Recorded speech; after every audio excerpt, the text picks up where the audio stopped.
Praise the lord. పరిశుద్ధ గ్రంథమైన Bible నుండి ఈరోజు ప్రశ్న: పౌలు ఏ పట్టణం వద్ద ఉన్నప్పుడు ఆకాశంలో గొప్ప వెలుగు ప్రకాశించడం చూశాడు? ఆప్షన్ ఏ యెరూషలేము వద్ద, ఆప్షన్ బి నజరేతు వద్ద, ఆప్షన్ సి ఈజిప్ట్ వద్ద, ఆప్షన్ డి దమస్కు వద్ద.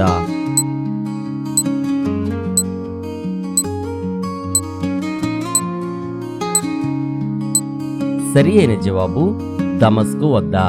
నేను ప్రయాణము చేయుచు దమస్కునకు సమీపించినప్పుడు మధ్యాహ్న కాలమందు ఆకాశం నుండి గొప్ప వెలుగు అకస్మాత్తుగా నా చుట్టూ ప్రకాశించెను.